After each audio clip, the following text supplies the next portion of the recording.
Today, I'm going to unbag A Day of Infamy, the attack on Pearl Harbor. This is a game from Against the Odds magazine. They have a series of kind of standalone games. They're not really magazine games. I think they call them their Black Swans, maybe.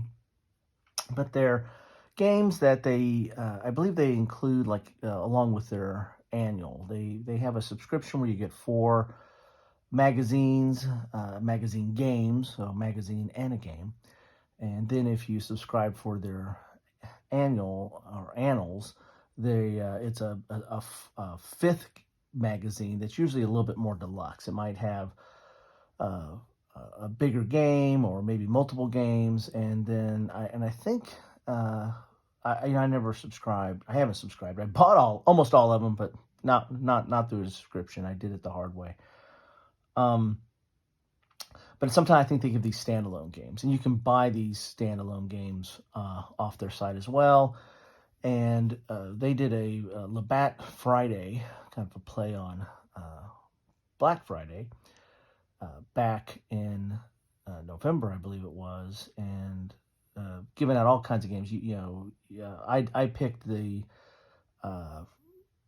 option where you can buy 3 games, get 3 of their magazine games, and then that was enough of a price threshold to get their free Labatt game, and then they were given this game, and then there was like a postcard game that you would get with all their games. This was the postcard game, and they also give out, die-cut counters. You can cut out the postcard, or you get the die-cut counters. That's cool. So a lot of stuff in that bundle, and this was one of the games that were given away on that, and so I picked this up. This is an interesting topic to me in that it's not gamed a whole lot. I think Legion War Games is coming out with Attack on Pearl Harbor game, and I don't know, it might be Solitaire. This is a 2-player game that you can play Solitaire. This is designed by Paul Rohrbaugh. I've covered some of his stuff. He's kind of has his own game company, High Flying Dice Games, and he always has kind of a unique design, so I was kind of interested in it from that standpoint. Plus, this holds a little bit of a special interest to me. If you've ever read my caption on my banner that's on my YouTube, on this channel, if you're watching this, you're probably looking at my YouTube channel, or you might have got here through a link from some places I post this. But my banner is a picture of Pearl Harbor. It's a picture of Ford Island, which is right there. And I first saw that picture as a painting, and I saw it in Japan. I was on business in Tokyo, and I went to the kind of the Imperial Palace, and then right off to the side of it, within walking distance of those grounds, is a museum. And I went into this museum, and they had some art and sculptures, and then they had some paintings of, some war paintings. And I saw this painting of the attack on Pearl Harbor. And on it was, the date December 8th. And I looked at it and I says, wow, okay, what's this? Did they do it after the fact or what? And then, of course, it really dawned on me immediately, well, that's the international date line. So, for them, it's not December 7th, the day to live in infamy. It was December 8th, the attack on Pearl Harbor, the Japanese attack. So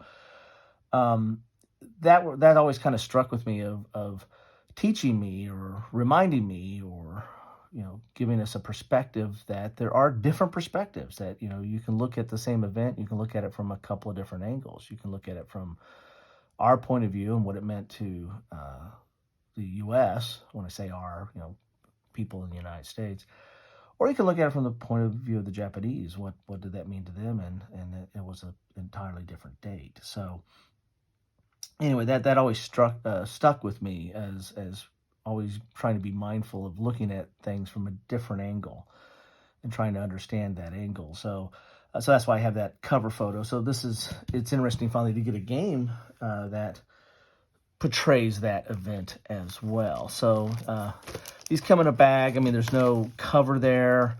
Sometimes I think I've gotten several of these over the years, and there's sometimes the rules have kind of a cover page. This one just came with the map.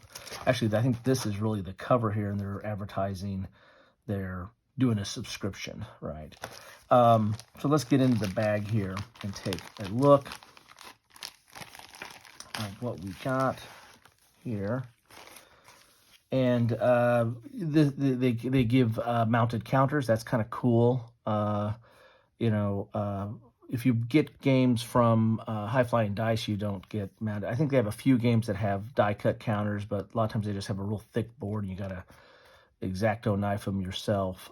Or sometimes they just have like thin paper and you got to, create your do-it-yourself counters. But, these are typical against the odds counters, good thickness. They have a tendency to have nibs, and I'm not a counter clipper, but ATO, kind of like older decision games, they kind of need a little love and care and clipping at times. But there's not a lot of counters here, so there you have the counters. Here is your map board, and it's on a little bit thicker paper here, but you've got like a track here. You've got Ford Island, Battleship Row, the Tank Farm 2, Tank Farm 1, and the Hickman Field to launch aircraft. And I think that picture that I have on my account is like from this angle here, kind of coming in the Japanese planes are coming in right here, and there's hitting Battleship Row. I believe that's the way the angle of that picture. So you get a map here. You've got the rules. Here's the rules day, a day of infamy, the attack on Pearl Harbor. And so not a lot of rules. It's a triple column, 4 pages, black and white. This is a kind of a supplemental game of sorts. But you've got winning the game. So, again, 4 pages. And this is, again, 2-player, but that says you can play it solitaire. I imagine that's just playing it 2-handed. There's how you read your counters there. So you've got air-to-air combat, and you've got a bomb factor, and you've got a full strength and reduced. And then type of plane like dive bomber, torpedo, level bomber, fighter. You've got your setup, sequence, activations, air movements, bomb torpedo attacks, U.S. air alert level, unit deployment, U.S. air units, Enterprise fighters. This is a variant. Actually, I guess if this is the Enterprise if the Enterprise was there, right? This is a what if aspect of this, because it was scheduled to dock on December 7th. Winning the game, and there you have it. So there's the rules.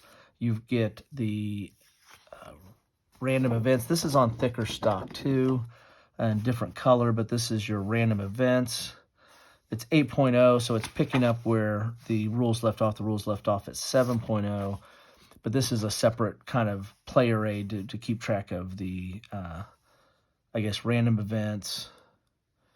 And depending on what the die roll is, 2 or 12 is mini sub attack. There were some subs that were trying to come into, that came into the harbor. Praise the Lord, pass the ammunition, no event, John Finn, Doris Miller, critical hit, Hornet's Nest, snafu. Situation normal, all fouled up. So it's interesting. There's a little bit of designer notes there for the American player, Japanese player. That's interesting. Then you get the advertisement. So there you have it. This is for Turning Point Simulations. It's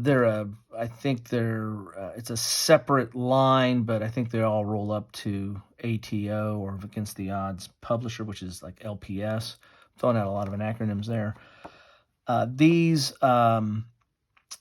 These are based on decisive battles in history. I think there was a book that Cressy came out with, a book of 12 or 15, and then it was added up to 20. And So these are like the decisive battles of history. There's 1 through 20 there. So I think they went beyond Cressy on that, or Crazy. I think that's the author of that. I have it somewhere. But these are mounted maps, but basically somewhat in the same line as the ATO type games. And then this is advertisement for what's the next coming up in the magazine world. If you order today, you get Clash of Carriers, Blind Faith, the Heron in Flight, and then Rome 2 Inc. Rome Inc. I think was nominated for a few and won a Charles S. Roberts Awards in the recent Charles S. Roberts Award. So this is the follow-up to that. And I think it's taking it further into history. The same, I think, situation, or the Roman Empire. And you're kind of, the theory of that is you're running Rome as a business. So it's kind of a different kind of game there. So there's a little bit of advertisement for Against the Odds in this whole thing. So if you're interested in Day of Infamy, this is what you get. You have to supply your own dice, but I think that, other than that, I think everything else is in the bag, so to speak. Anyway, that's what I have for you today. I was kind of doing, it's kind of Air Week. Covered, this is my third air-related game, air combat or air attack or air bombing type game that I've covered this week. So it's Air Week. Anyway, thanks for stopping by. I'd love to know your thoughts on this. On any of the Against the Odd or the TPS games. It's all fair game and to comment on. Anyway, again, appreciate you a lot. Thanks for stopping by. Have a good one.